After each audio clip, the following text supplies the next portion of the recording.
देखिए, hello students, आज हम पढ़ेंगे एक केस जो मेंस रिया के बारे में बात करेगा। ठीक है, मेंस रिया के बारे में बात करेगा। मैं सबसे पहले आपको बता दूं कि मेंस रिया होता क्या है। मेंस रिया क्या होता है कि जो क्राइम जब कोई क्राइम जब होता है, तो उसका जो फर्स्ट इंग्रेडिएंट होता है वो चेक करने का, वो उसका मेंस रिया होता है।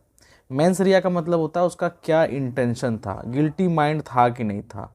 अगर वो गिल्टी माइंड है देन हम आगे बढ़ेंगे। ठीक है, तो अगर कोई क्राइम कमिट हो रहा है विदाउट मेंस रिया के तो वो क्राइम में नहीं आ पाता था। ठीक है, लेकिन कभी कभी कुछ कंडीशंस में मेंस रिया को एक्सक्लूड भी कर दिया जाता है। ठीक है, आपने पहले पढ़ा होगा कि मेंस रिया बहुत ज़रूरी होता है किसी क्राइम को कमिट करने से पहले।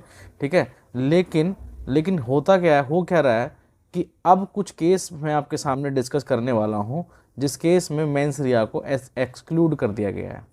ठीक है, यानी क्राइम करने का जो मोटिव है वो माइंड में है ही नहीं। ठीक है, तो ऐसे केस में अगर ये हमको मान लो हम कोई गलत करना नहीं चाह रहे हैं और तब हमसे कोई क्राइम हो जाता है तो क्या वो क्राइम में आएगा या फिर नहीं आएगा। ठीक है, आईपीसी के तहत आपको सज़ा मिलेगी या फिर नहीं मिलेगी, जो कि अब बीएनएस हो गया है, भारतीय न्याय संहिता के तहत आपको सज़ा मिलेगी या फिर नहीं मिलेगी। ठीक है, चलिए ऐसा ही एक केस है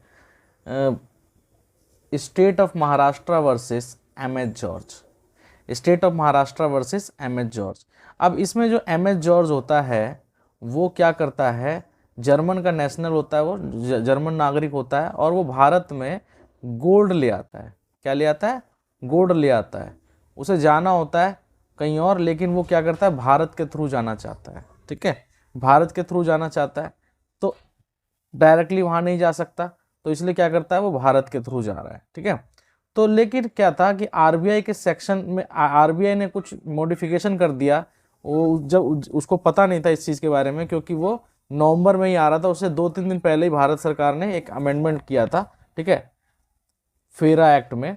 और इसमें क्या था कि गोल्ड लाना अब बिना परमिशन के अलाउड नहीं था इंडिया के अंदर। ठीक है, ये गोल्ड लेके आ गया था, लेकिन ये गोल्ड जब लेके आया था तो ये जैकेट के अंदर, इसने अपने बहुत सारे जैकेट थे उसके अंदर 34 किलो गोल्ड लेके आ गया था ये। और फिर वो लेकिन एरोप्लेन से उतरा नहीं था वहाँ पे, बॉम्बे एयरपोर्ट पे जब ये पहुंचा वहाँ पे तो ये वहाँ पे उतरा नहीं, उसमें ही था, वहीं से वहीं दोबारा लैंड हो जाता ये। ठीक है, दोबारा से टेक ऑफ कर लेता।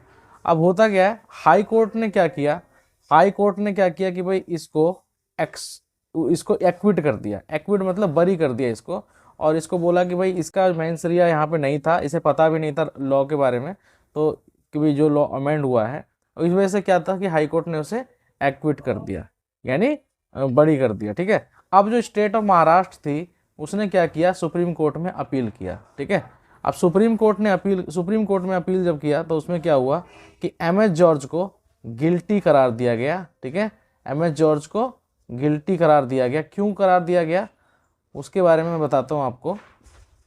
होता क्या है कि हमारे लॉ के अंदर एक कंडीशन होती है स्ट्रिक्ट लाइबिलिटी की, है ना, स्ट्रिक्ट लाइबिलिटी। अब स्ट्रिक्ट लाइबिलिटी का मतलब ये होता है कि कोई ऐसा काम आपको नहीं करना है जो प्रोहिबिटेड हो लॉ के अकॉर्डिंग। ठीक है, स्टार्टिंग से ही प्रोहिबिटेड है वो, तो आपका माइंड जो है, आपको लॉ के बारे में पता हो चाहे नहीं पता हो, आपको उस चीज़ के बारे में पता हो चाहे माइंड आपका हो चाहे ना हो, तो ये कुछ ऐसी कंडीशंस होती हैं, जैसे कि अब ये सोना लाना अलाउड नहीं था तो ये प्रोहिबिटेड एक्ट था, और जो कि उसने कर दिया, और करने के बाद जो है, ठीक है, जो स्टैट्यूटरी प्रोहिबिटेड एक्ट था जिसको जो उसने कर दिया, अब इसके लिए वो स्ट्रिक्ट लाइबिलिटी के अंदर में क्या होगा कि अब वो उसको जो है सज़ा मिलेगी।